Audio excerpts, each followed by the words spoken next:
Anytime we see an increase in the minimum wage, it is a welcome change.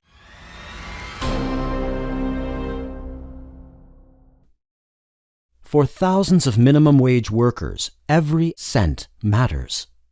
Illinois' minimum wage has increased again, giving workers a modest boost in hourly pay. In Chicago, the minimum wage rose 45 cents, from $16.60 to $17.05 an hour.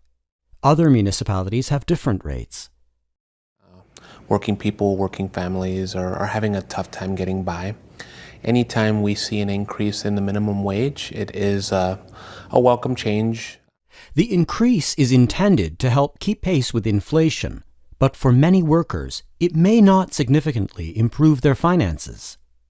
If you are a working person who was making $16.60 prior to July 1st and are now making $17.05, is that you have essentially stayed in the same place. That is to say, your $17.05 now would be buying the same thing your $16.60 was buying last year at this time.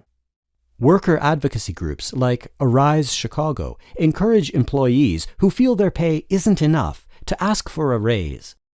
If you're having a tough time financially, if you wanted to be making more money, do you think you're alone in that, right? It's very likely, I would argue, that your coworkers are feeling the same way and that they might want to take some action to make improvements as well.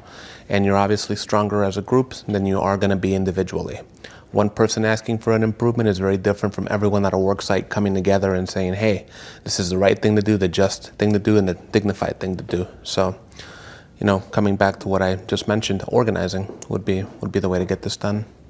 Jose encourages workers to understand the wage laws where they work. Anyone needing assistance can contact the Arise Chicago office.